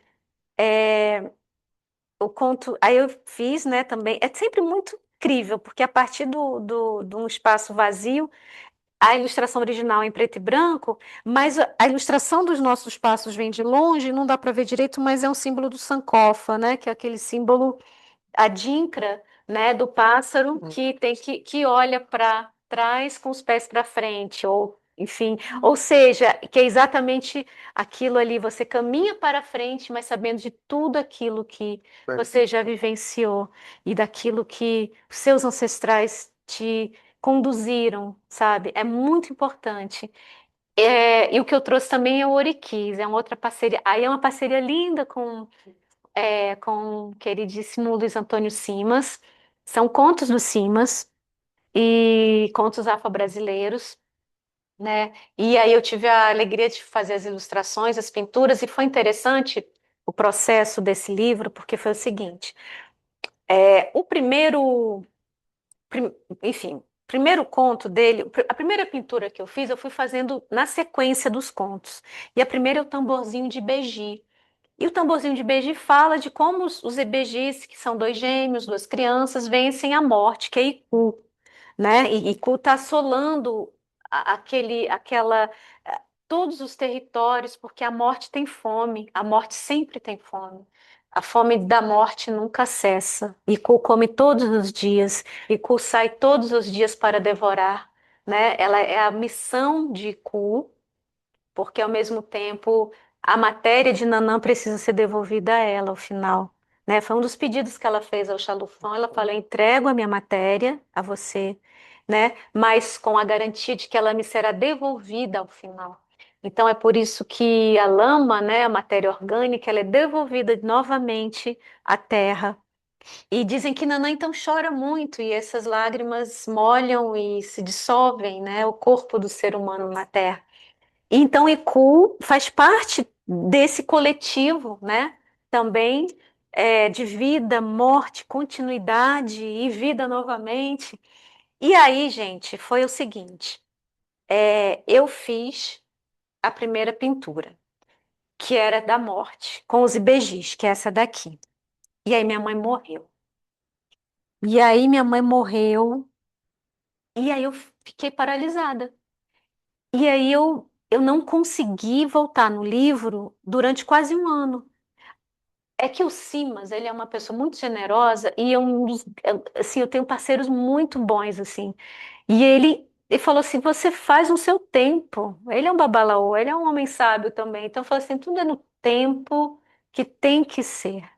Então, eu precisava vivenciar esse luto, porque a minha pintura, e no caso de Oriquis, é muito colorida, é muito cheia de cores, e eu não estava com as cores internas, sabe? As minhas cores internas estavam ali, eu estava no luto, Você estava no eu genipapo. estava no genipapo, nesse negrume, que é exatamente quando a pessoa também volta para a Terra, eles a pintam novamente, para ela fazer o retorno. Então, eu falei assim, não, eu vou parar. Um ano. Voltei. E aí, quando eu voltei, eu falei, agora eu posso pintar. Aí depois, né, de Iku, veio a cabeça de Adioju. Então veio Oxum para mim, né? Aí veio essa história linda, linda, linda, que é uma das pinturas a gente tem que Adjalá. Adjalá é a divindade que molda o ori, que molda a cabeça, né? Porque nós somos feitos em partes, né? Então, assim, cada cabeça é uma sentença, gente. Vocês são psicanalistas, entendeu? Assim, cada cabeça. E a mãe Marta falava assim: minha filha, terreiro de candomblé, cuidar de cada cabeça aqui, porque é um universo, tá? Você cuidar de gente. Entendeu? Um chega com uma coisa, outro chega com outra, a gente tem que parar, ouvir. Aí, o Babalorixá, ele é um psicólogo, ele é um psicanalista, ele é um. Porque ele para ali, ele fala assim: a pessoa chega afobada, e chega com seus problemas, e chega, sabe, com tanta coisa. Ele fala: meu filho, sente aí e espere. Aí você, não, mas não vai me atender agora, não vai me ouvir, não vai. Espera, quer uma água? Toma uma água. Vai tomar uma aguinha, espere aí. Aí a Lorixá vai lhe atender. Aí, ó, aí vai. Vamos tomar um banho? Vai, leva, você vai tomar um banho para esfriar o corpo. Aí você toma um banho, né? Porque você veio da rua, então a rua está cheia de energias, carga dos outros, você está, né, carregado de tantas coisas. Vamos tomar um banho, meu filho. Tome um banho, troque de roupa, vamos pôr uma roupinha limpa aqui, ó. Aí, vamos trocar a sua roupa. Agora vamos conversar, né? E aí vamos conversar. Meu pai era médico e ele falava assim: falta muito ao médico a conversa. Papai era paraense, nascido em 1907, né? Ficou órfão de pai, um menino, e minha avó Dica, que cuidou dos 13 filhos, enfim, todo mundo. E ele teve um padrinho que era um médico em Belém, muito conhecido, chamado Dr. Camilo Salgado. E o doutor Camilo que apadrinhou o papai para que ele pudesse ter os estudos, aí ele ia. Gente, isso em 1907 que ele nasceu. Ele se formou em 1935. Então ele ia para casa de amigos para poder ter livro, porque ele não tinha dinheiro para comprar os livros para estudar, História. né? E aí ele se forma em medicina no Pará. E ele era daqueles médicos mesmo que falou assim: não, mas médico a gente tem que conversar e tocar na pessoa, e olhar a pessoa, e rir. Ele falava, sorria, entendeu? Seja alegre, entendeu? Essa coisa da pessoa ser pessimista, isso não adianta, entendeu? Nenhum diagnóstico é definitivo na vida. Ele odiava isso. Ele falava assim, ai, tem uns médicos, os médicos urobolinos. Lá vem o urobolino. Que o urobolino era aquele que determinava que fulano só tinha 3 meses de vida. Falei assim, mas como é que fulano só tem 3 meses de vida? Quem disse? Está escrito no livro de medicina aqui que tem a doença X, a doença só vai ter 16 semanas. Você não sabe. Ele fala assim, a mente humana, o indivíduo, ele é um universo muito. A gente não sabe. Então, né, então eu sou parida dessa mulher com esse homem, né, o doutor Antonieta, que estão aqui. E aí, a Djalá molda as cabeças. Só que a Djalá, às vezes ele bebe, mas, né, também, né, a gente toma as suas bebidinhas, aí ele faz umas cabeças meio tortas, sabe? Assim, ele faz umas cabeças, aí as cabeças saem assim. Aí, olha só que interessante o nosso livre-arbítrio, porque ele fala, quando nós estamos lá antes da gente encarnar, no Aie, a gente vai escolher nossas cabeças, né? Aí chega o Alzum e fala assim: nossa, vocês têm uma cabeça linda, bonita. Ah, essa cabeça é que eu quero descer com ela, eu quero nascer com essa cabeça. Ih, a cabeça de ela estava bem naquele dia. Rapaz chega assim rico, chega assim, numa família, sabe? Mas, nossa, a cabeça não tá legal. Então ele escolheu aquela cabeça ali, agora ele tem que lidar com aquela cabeça, ele vai ter que aprender a se ouvir, enfim. E outros que às vezes falam assim: você escolheu a sua cabeça, você escolheu, você tem seu livre-arbítrio, então vamos agora lidar com essa questão da sua vida. Você está encarnadinho com essa cabeça que a Djala montou. Então, quando minha mãe falecer, quando eu volto a pintar novamente esse livro, e aí eu vou por ordem, então é a cabeça de Adioju. Adioju, né, resumindo a história para finalizar, era um rapaz muito maravilhoso, meio maluquinho, meio artista. E aí ele ia para o mercado, ele cantava, ele fazia coisa, ele era muito apaixonado, né, por Omidaió, que era uma moça lindíssima.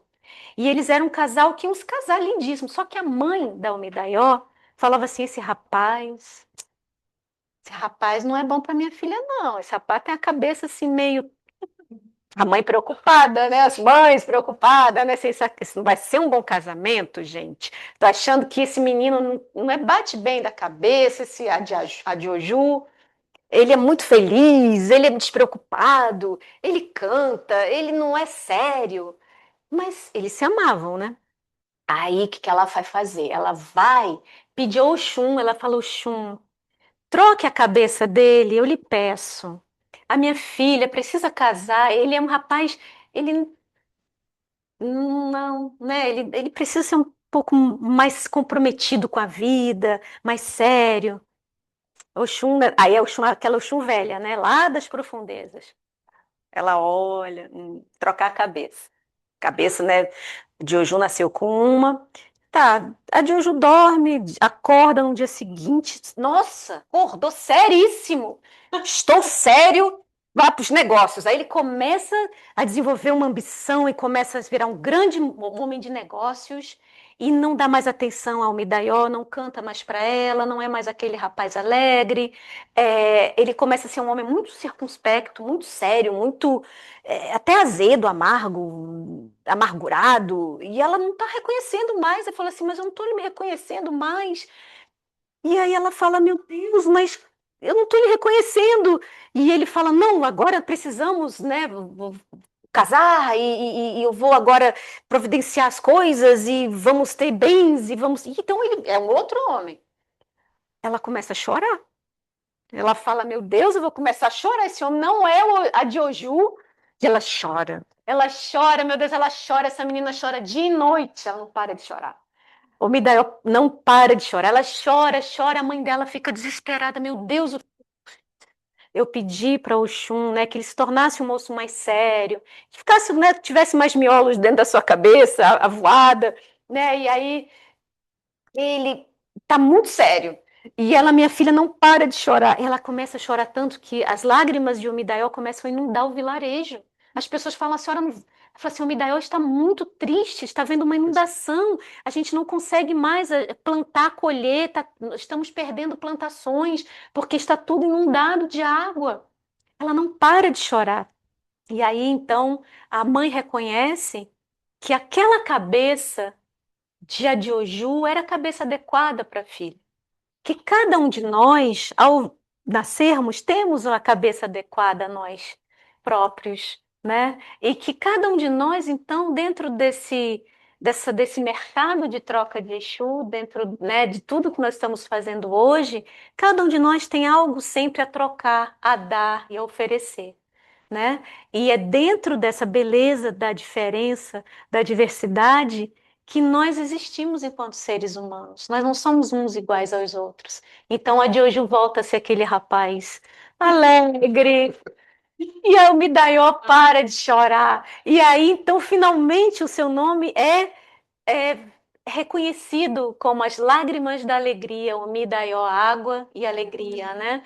Então, aí eles se casam, e aí, finalmente, por isso que essa. E eu voltei, né, com esse encontro, né, de Omidaió e a Joju, né, os dois se encontrando com as cabeças, né? E, ou seja, cada um de nós temos o nosso destino e a nossa troca, e então estou muito feliz de estar aqui hoje. Obrigada.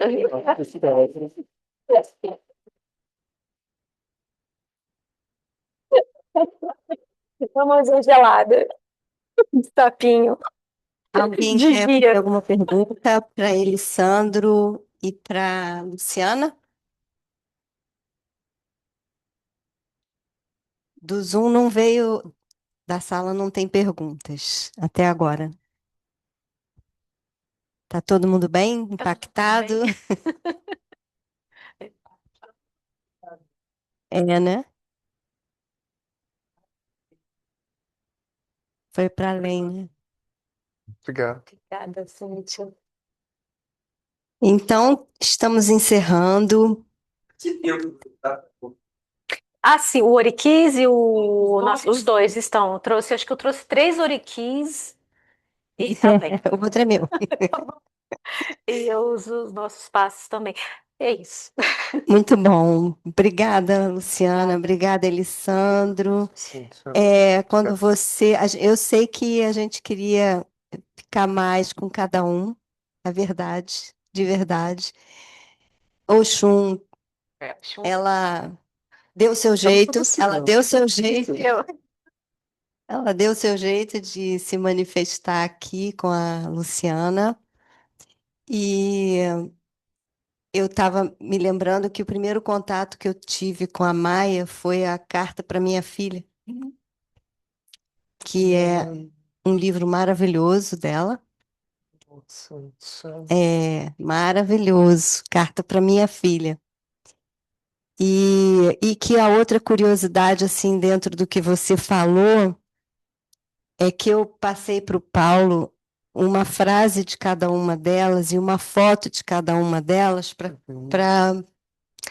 para colocar ali para o pessoal e tudo na hora que eu estivesse apresentando você. E dela a capa do livro, né? E interessante que na pesquisa que eu fiz, as fotos eram sempre de uma favelada. Né? Isso que você falou, era uma catadora de lixo que escrevia, né? Na verdade, não, mas como é que eles constroem essa imagem, né? E exploram isso.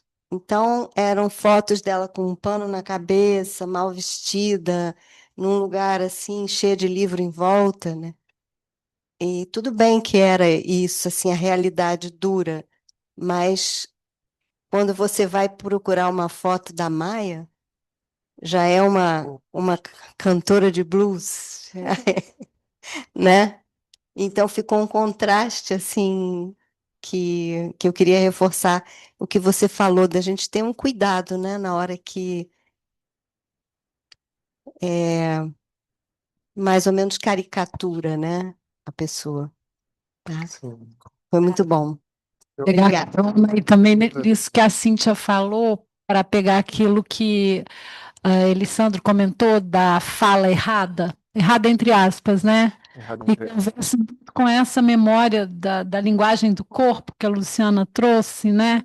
Porque são linguagens, são expressões, são falas, né? A Lígia Bojunga, que é uma autora que eu admiro muito, ela também foi muito assim perseguida pelas editoras, porque ela queria que os livros trouxessem a fala errada, entre aspas, aí, né, coloquial.